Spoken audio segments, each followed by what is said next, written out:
dami pa guys. Diba? Sobrang dami. So ayan guys, tumipat tayo ng pwesto at titingnan muna natin yung mga katabi natin kung nakakahuli ba sila. Kung wala. So medyo mas malakas ang hangin dito dahil naka-front to sa ano papunta. Ito China yan, katapat niya. Oh my God. Sobrang lakas ng hangin guys. Pwede mag-fish pa lakas ng hangin. So wala ko nakikita ang isda, no? At yung mga nandoon sa tulo, so yan yung i-check natin. Pero for the meantime guys, check natin kung pwede na tayo mag-harvest ng ating prutas na tanim dito. Yes, may tanim ako dito guys. Yung prickly pear. So titingnan natin. At ayan, sulat guys, yung mga shell food, bawal na bawal siyang kuhanin. Zazahe, turban, ano yan, turban shell, awabi. Yung awabi, yung ano, yung mahal na parang flat siya na shell. Then namako, yung nakakadiri na ano, sea cucumber, and then uni, yung uni naman guys, yun yung tusok-tusok na ano, sea urchins. So yung mga shell food na ganun ay hindi pwede kuhanin kung kayo ay hindi licensed dito sa Japan. Ganun sila kahigpit dito.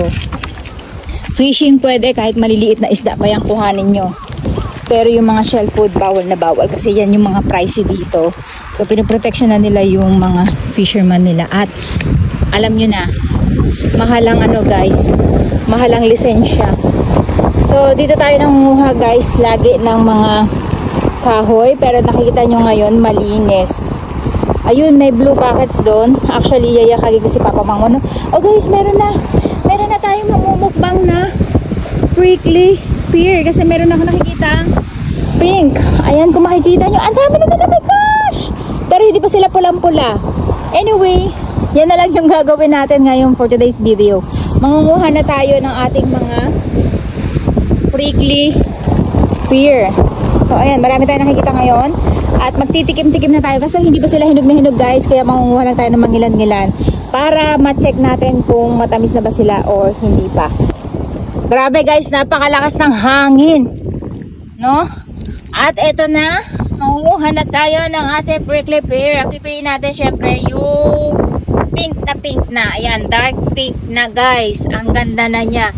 So lalagyan natin siya dito dahil ang lakas ng hangin, yung plastic natin magiging maingay sa ating vlog. Ayan. At meron pa dito guys. Ayan, papakita ko na muna sa inyo. So ganyan yung itsura ng ating prutasan dito. Ayan. At buti na lang umulan-ulan kasi makikita nyo yung iba panat. Kasi kung bakit, kulang sa tubig. Kumbaga nag-aagawan sila ng nutrients. So unti-untiin lang natin yung pag-harvest dito guys. Ito, medyo dark pink na rin to. Makikita nyo. Ayan. Pero maasim pa to guys kasi kita nyo meron pa siyang green part. Ayan. So lagyan naman natin dito. At hindi pa siya pulang-pula. Na-excite lang ang lola nyo. Ito pa. Kasi ang kulay talaga nito guys, magiging dark red siya kapag pulang-pula. Parang ano, purple, dark purple. Ayan. Okay. Ito talaga, the best na yan. Pahinog na yan. So, ito, meron kita tayo ditong dark purple. So, mangunguha lang tayo at least 10 piraso. Sama natin si Ate Aska magmukbang. Okay, yung iba ay hindi pa talaga dark purple. Parang makinang na siya guys. Ganun yung magiging kulay niya kapag hinog na sila. Ayun, meron isa dun sa loob guys. Ang laki niya, pero hindi pa siya hinog. So dito, ayan, ito dark purple na siya. Makikita nyo.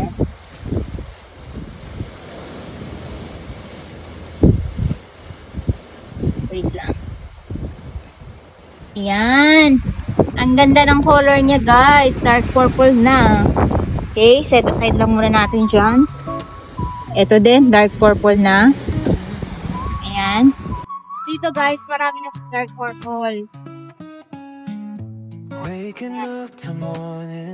Guys, nakakatakot ako kaka dito kasi sobra siya.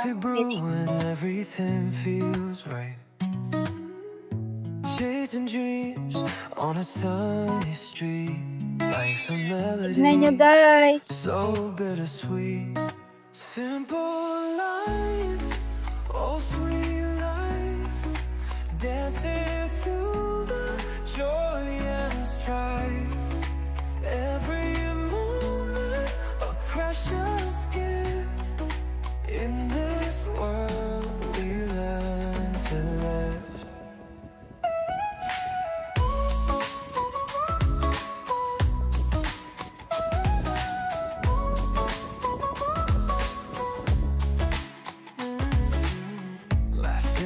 friends under the stars,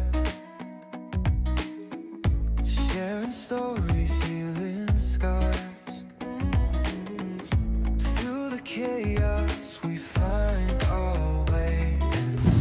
Peppermint tayo para meron tayo papababa ng blood sugar. Ito po ay nakakababa ng blood sugar, guys. Kaya maganda siya sa katawan.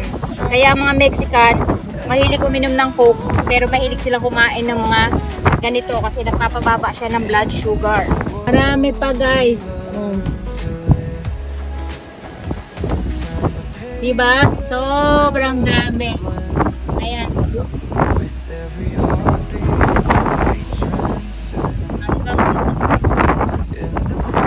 Guys, nakakuha tayo ng 4 na kilo siguro to kasi sobrang bigat niya dahil nga mabuto to. At pagdating sa bahay, imumukbang natin siya kasama si Ate Aska.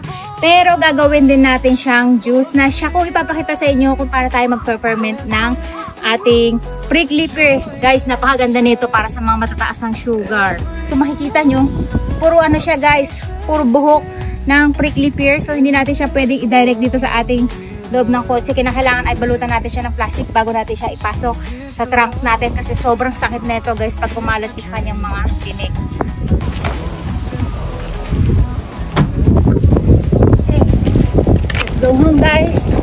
Jajang! Ito yung ating prickly pear na mga pinagkukuha at ang gagawin lang natin dito, guys, ay i-jam natin siya para ma-preserve natin siya na mas matagal.